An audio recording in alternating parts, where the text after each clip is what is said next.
Hey Pancakers! Today we are here with a Terraria video starting a series called the Terraria Survival Guide. I thought characters don't really matter, you can do classic mode, but we're going to be doing an expert mode award. Master mode is basically, this is the overview of these.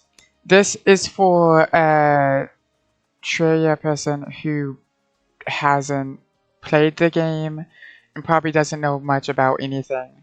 You can do classic if you want, though it's a very easy experience and it doesn't give you some items. Well, expert mode feels a little bit more challenging and gives you extra items and stuff. Journey mode is basically the creative mode of this game. And Master Mode is basically a very challenging experience for pro players, or if you're going to be in a big group.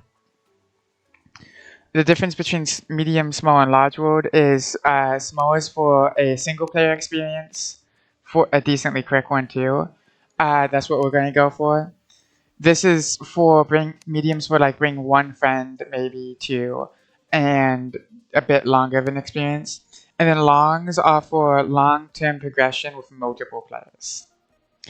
Typically what I suggest for large is having 3+ players, or having an idea for what you want to make a massive world to be. I'm going to name the world the Terraria Survival Guide. And you can start with Corruption or Crimson. I'm gonna choose random. Actually, should I choose random? I like the Crimson more. The differences between them is the Corruption gives you a better accessory early game in the Worm Scarf because that reduces a set amount of damage, like a percentage amount of damage. So it's like a set percentage. So you can bring it with you throughout the game, while the Crimson gives you an item that allows you to have a chance to dodge and confuse enemies. Both are good, Corruption's just a bit better. Crimson has generally better ranged weapons though. It has a Crimson Rod, which is good for every class, while the Corruption has a mace weapon, which is a better melee than the Crimson has. By the way, maces in this game are these bows on a thing. We'll get more into them once we actually get to them. And then it also has a Vile Thorn, which is a better magic weapon than the Crimson has for specifically magic builds. I'm going to say I'm going to go with random and create new world. Some things you probably want to know before starting is this is a sandbox survival game. It's a really fun one, in my opinion. And this episode will basically be how to survive your first night. And in this guide, I'll show you how to use a melee, ranged, and magic build.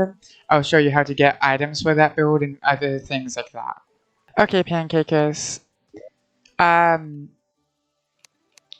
favorite everything in this inventory. You aren't going to be keeping them for that long, but the first thing you want to do is chop down some trees.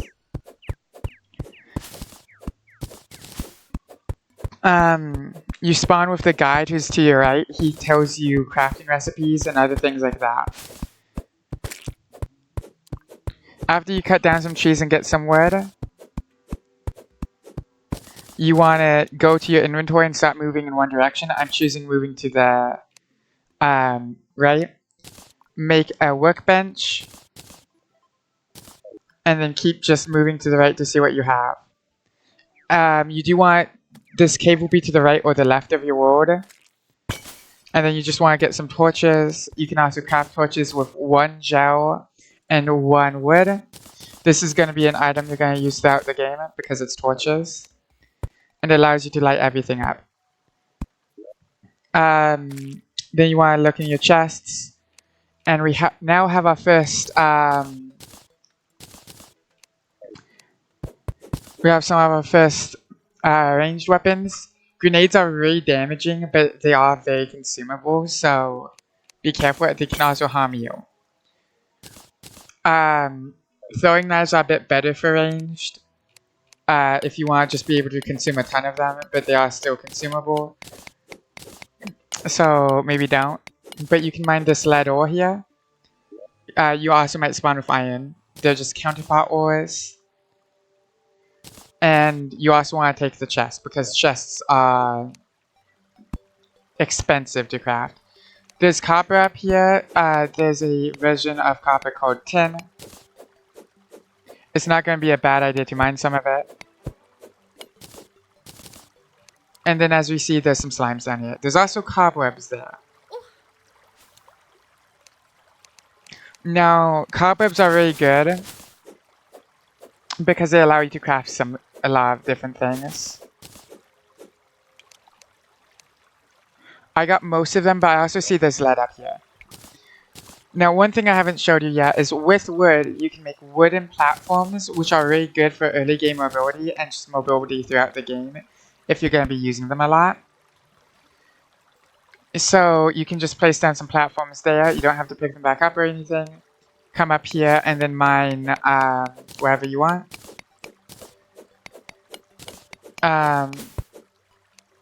You can also do something like this, so you can easily get up here just to finish mining.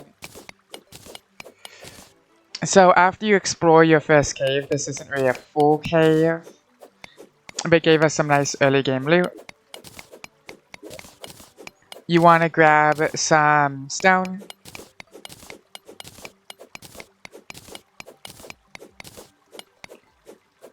And you want to grab at least 20 stone, though if you are going to try to start with ranged, you probably want to grab more than 20 stone, because stone is used for arrows, which will be ammo for your early game weapons. For a little while at least. There's also guns in this game. The difference between bows and guns is bows are more early game. And the projectile doesn't go as far, like it has a curve. Guns don't. They're pretty instant, though guns, I've noticed, have worse ammo types. For the most part. Not fighting those yet. And now what I want to do is try to sneak past the slime and then use the platforms I've made. Probably going to grab more platforms, to be honest.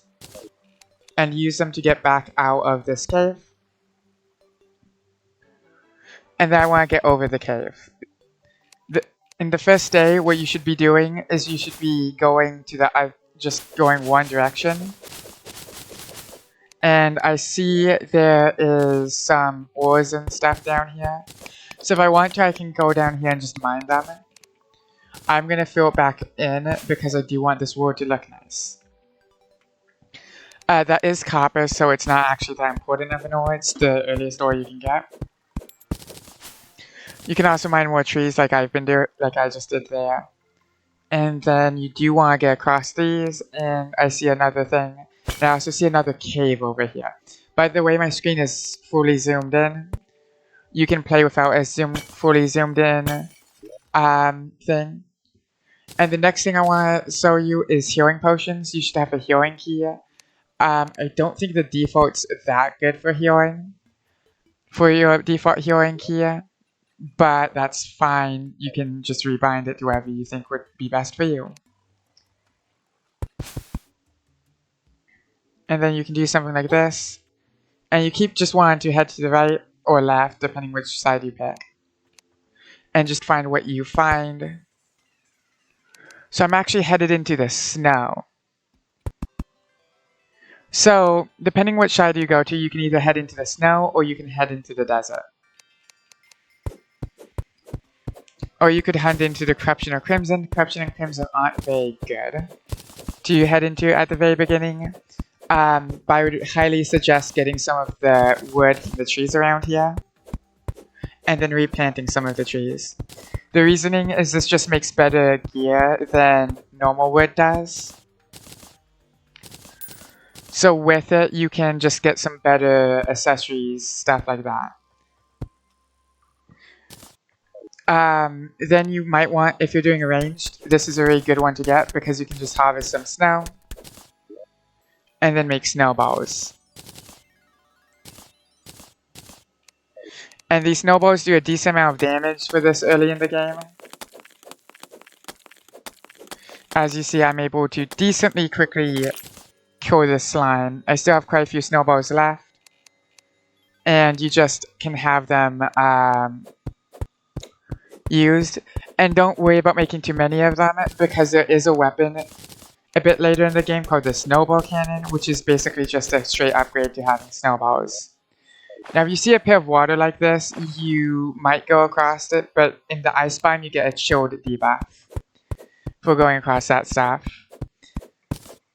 So I think I'm probably going to make my first armor set with the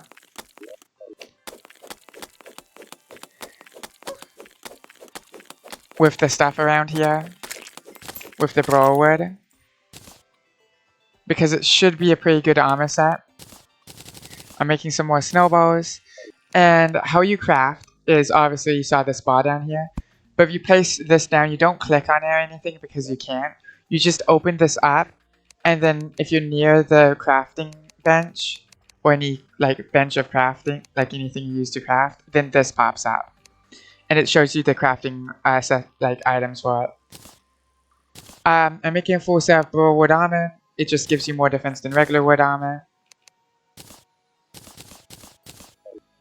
Doesn't make you look the best, but you can probably just survive.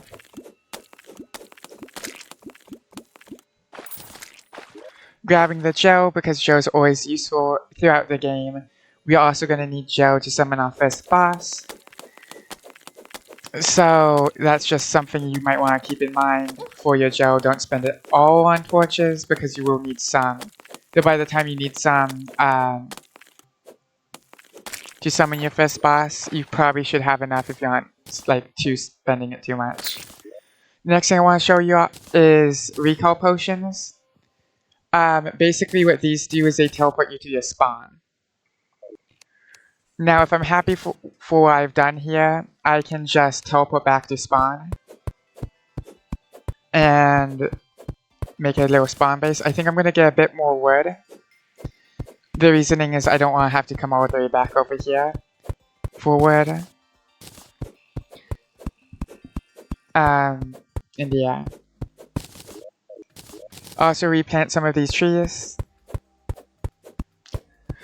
I'm gonna mine this one because it shouldn't have given any acorns, but yeah. Then you just plant these. Go make sure all of the trees are planted. And then once you plant the amount of trees you want to have planted over here, just use a recall potion if you have one. If you don't, you're gonna have to head all the way back, but you should have one by this point. And now you're back all the way at spawn. Next, what you want to do is you just want to cut down some of the trees around spawn, because you want to make your first house. Now, the next day, we are going to head to the left, but the left will be the next episode. I'm just going to show you how to survive the night, and how to set up some basic infrastructure.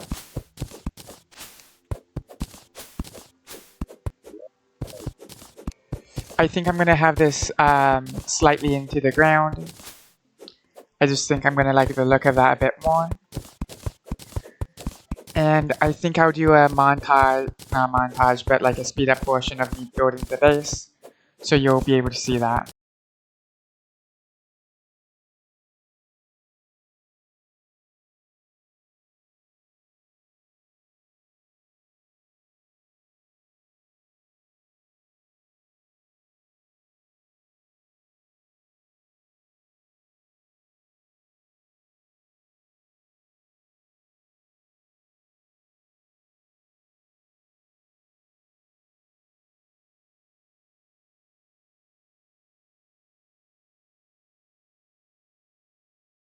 Okay, Pancakers, welcome back. I'm running out of torches here, so I'm going to make a couple more. But now I have the outline of my house. Enemies can still spawn in here yet, and it's not considered a house by the game standards. The reasoning is there's no background doors or anything like that. So I'm going to put these grenades away, put down a chest probably like right here, put any excess stuff in here, and I'll probably explain to you what they do. But first, let's make a furnace, because that's needed. And I'll put a torch on top of I can't put on top of this, so I'll just put one on both sides. Zombies exist in this game at night. Same with demon eyes. Those are the very basic enemies. They are very hard to kill with these basic weapons. So I would not suggest it this late. But bombs blow tiles up, obviously. We can make different ores using lead or copper. Both of these are used to do different things. You're going to need lead throughout the game, so try not to make armor and other things out of it unless you think you really want it.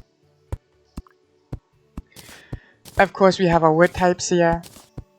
We have herbs like silverthorn and silverthorn seeds. These are used to make potions. I'll go over those a bit later on when we have a potions segment. But fallen stars are an important thing. What fallen stars do basically is allow you to get more mana if you get enough of them, which is what you're going to want to be doing for the magic class. Then we have dirt. Cobwebs are good because they allow you to make some early game weapons and accessories. One of the very common ones is the wooden yo-yo. It's going to basically be a straight upgrade to your copper short sword. Ranged wise, this is what it looks like. By the way, yeah. As you see, I got an achievement for that. I have gotten almost every achievement on Steam, but this game has a built-in achievement systems, and recently I have uninstalled and reinstalled the game due to a bug to try to fix it. It worked, but did reset the in-game achievements, so I don't have every achievement in the game, as you can see. Also, if you open that menu, you pause the game. Another thing you can do is, I'm going to put my letter away, keep some of your gel for the boss. Mushrooms are able to be turned into healing potions if you get a bottle. We'll do some of that a bit later on for mushroom infrastructure. Acorns are planted for different tree types depending on what you plant them on. Stone blocks are used for arrows. You get 25 per stone, but you also have to use wood. And this allows you to make a bow. And basically the bow is a better ranged weapon. I'm going to put away the umbrella, even though it's useful because it slows fall damage. I just tend not to think it's worth the slot. Rope is for building. It's basically a better umbrella.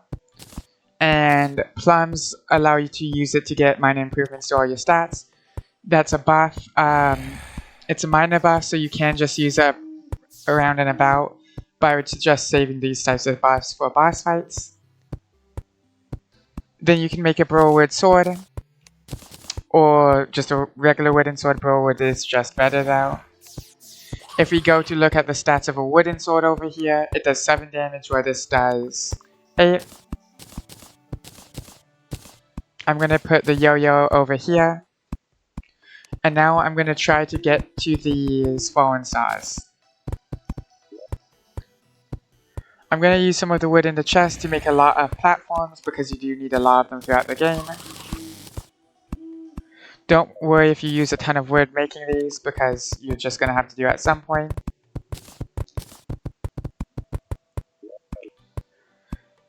And then you can also make yourself an anvil if you have lead. I typically like to put the anvil right above the bench. It allows you to make stuff out of your like copper and lead and stuff, so I can make a full set of copper if I really wanted to. But I'm going to make a burlwood hammer because it has more range than the copper one and more hammer power than the wooden one. It also has more range than the wooden one. I got godly on this. If you want to reforge your tools, the reforge you want to go for is a agile one. Godly is a really good one for damage. You can get legendary stuff too. That's another really good one for damage. And I'm just going to remove all of these background walls. Naturally spawning background walls can still spawn creatures, while player-placed ones cannot. And I'm just going to make this a little shack that has some tools and accessories. If you can get chain, what you want to do is if you have more than one... Actually, can you... I think you need more than one lead bar. You do. You need to have 2 or 3 because it takes a little bit to make the chain and then a little bit more to just make the thing. But you do just want to convert it into chain. Because there's a crafting station later on that requires chain. And now what you want to do is you want to get whatever background wall you're going to use. I think I'm going to use a mixture of raw wood and regular wood. And you just want to fill in the entire backdrop. I'll make a little thingy for me filling in as much as I can, and then I'll be back.